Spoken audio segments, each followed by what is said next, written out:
Excelentíssimo Sr. Presidente da Assembleia Municipal da Covilhã, Excelentíssimo Sr. Presidente da Câmara Municipal da Covilhã, Excelentíssimos vereadores, representantes da Universidade da Beira Interior, magníficos reitores, e do Centro Hospitalar Universitário da Cova da Beira, Excelentíssimos Senhores representantes das altas entidades civis, religiosas e militares, ilustres representantes do movimento associativo e comunicação social, estimadas e estimados concidadãos, minhas senhoras e meus senhores.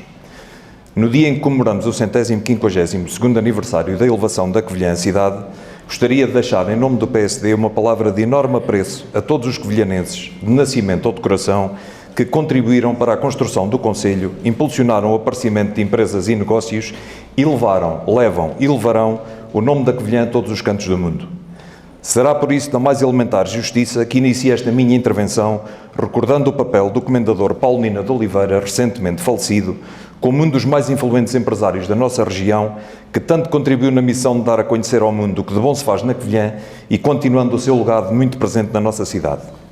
Há 152 anos, Dom Luís elevava a muito notável Vila da Covilhã, a cidade, com a fundamentação de que é uma das vilas mais importantes do reino pela sua população e riqueza, colocando nas gentes da cidade a responsabilidade de manutenção desta realidade, garantindo que a sua população fosse valorizada e a região criasse riqueza. Sua Alteza Real estava convicta que este deveria ser o mote orientador de todas as políticas implementadas e implementar no concelho, de forma a tornar não só a cidade, mas todo o concelho num local atrativo para pessoas e empresas, criando empregos, riqueza e fixando população. A realidade mostra-nos algo muito diferente. Não podemos ignorar a diminuição populacional do município de 10,3%, contrastando com a média nacional de 2,1%. Vivemos tempos difíceis, que nos mostram a necessidade de resiliência, capacidade de liderança e competência na tomada de decisões. Soubemos no início da semana que um estudo da Pordata realizado em Portugal aponta para 4,4 milhões de pessoas abaixo do limiar da pobreza sem apoios sociais, passando este número para 1,9 milhões após as transferências sociais.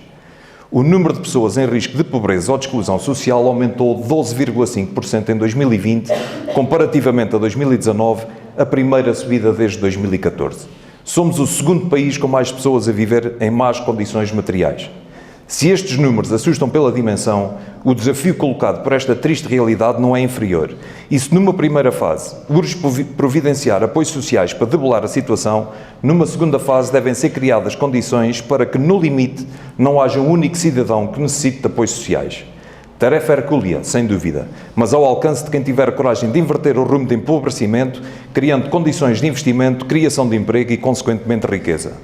Há várias formas de a Covilhã ajudar e apoiar os nossos concidadãos. Já propusemos medidas de apoio às famílias, já reivindicámos a criação de um dossiê de investidor que tão bom resultado dá aos municípios, facilmente comprovável pelas idilidades vizinhas que o criaram. Acreditamos que é imperioso reduzir ou até mesmo eliminar a taxa da derrama cobrada e uniformizar o preço por metro quadrado dos terrenos localizados nas zonas industriais, criando uma fiscalidade regional harmonizada. Perceber e interpretar as novas formas de trabalho e as tendências de investimento deve ser prioritário, sem esquecer a forma de sobrevivência de tantos que ainda vivem de uma agricultura de pequena dimensão e da floresta. Por poucos que sejam, merecem toda a atenção e apoio, devendo ser criadas todas as condições necessárias ao nível da prevenção eficaz, de forma a evitar que estes nossos concidadãos tenham que passar por catástrofes iguais às registadas em 2017 e no presente ano. Não vale a pena chorar sobre o leite derramado se não se fizer nada para prevenir os incêndios. Mais do que uma oportunidade, é uma obrigação. A estratégia europeia de investimento alterou-se em virtude da situação pandémica e canalizou todos os esforços para a criação de programas de apoio a investimentos de empresas industriais, chegando mesmo a apelidá-la de reindustrialização da Europa. Torna-se essencial estar na linha da frente e criar condições ao nível dos parques industriais, com o alargamento e modernização desejáveis e necessários, bem como aproveitar os investimentos na rede ferroviária, pugnando pela instalação de um terminal ferroviário no Tortezendo, o que por si só seria um polo de atração de empresas e investimento para a região. Ainda neste âmbito, é inconcebível que no século XXI uma viagem entre a Covilhã e Lisboa demore quase 4 horas. É incoerente que se tenha requalificado a linha entre a Covilhã e a Guarda se a ferrovia termina aí.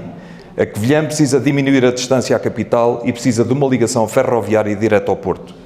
Gostaríamos ainda de contar com a influência da Câmara Municipal para que, junto do Governo, fosse garantido o cumprimento de uma promessa eleitoral e vertida no documento apresentado em campanha, com pompa e circunstância, manifesto pelo interior, da redução e mesmo a abolição das portagens das ex-scuts.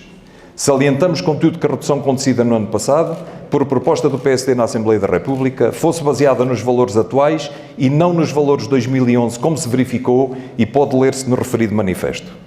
E porque de investimento se trata para melhorar a vida das pessoas e permitir-lhe melhores condições de acesso a serviços e até às suas casas, não podemos esquecer os investimentos anunciados para as freguesias, a saber, a Casa Mortuária do Dominguizo, as obras na sede da Junta de Freguesia da Boidobra, a requalificação da Estrada Municipal 511 entre Sobral de São Miguel e Orondo, os acessos à Escola de São Domingos, a ligação entre a Avenida Viriato no Tortezende e o Casal da Serra, ou seja, a Avenida Montes Hermínios. A Covilhã continua hoje, ainda, sem um pavilhão desportivo municipal digno desse nome. Um facto que tanto incomodava o Partido Socialista, mas que passados 9 anos de governação comarária ainda não foram capazes de resolver. E porque o que interessa são as pessoas, o PSD não pode deixar de mencionar que em pleno século XXI existam munícipes nas aldeias deste concelho sem médico de família e que tenham que ser as juntas de freguesia chamadas a assumir os custos de deslocação inerentes à ida do médico como única forma de poderem garantir assistência.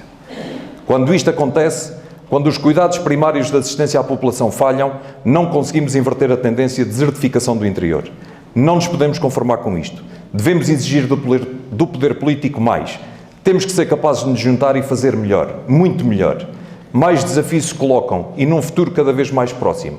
Não conseguimos hoje perceber em que ponto está a Covilhã em termos de sustentabilidade. Quais são as práticas e as medidas eficientes que permitam a melhoria da qualidade de vida dos munícipes, levam em conta o desenvolvimento económico que referimos atrás e ajudam na preservação do meio ambiente?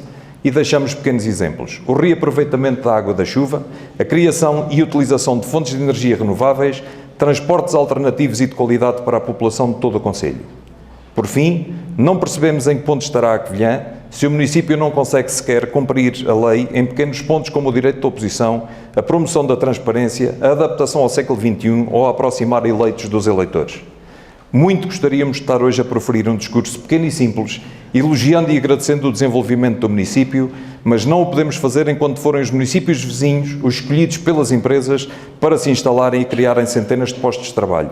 Enquanto não se fizer o verdadeiro jus ao modo deixado por Dom Luís e agora 152 anos depois adaptado, a Covilhã é uma das cidades mais importantes do país pela sua população e riqueza. Minhas senhoras e meus senhores, Senhor Presidente do município, é nisto que acreditamos fortemente e sabemos ser possível. O PSD tem feito e continuará a fazer propostas construtivas, continuará a apresentar soluções para as situações identificadas e para as que surjam posteriormente. Do mesmo modo que fará a oposição que tiver que fazer, sempre que entenda que as soluções implementadas não servem aos interesses da Covilhã e dos seus municípios. Este é o nosso compromisso com o município. Viva a Covilhã!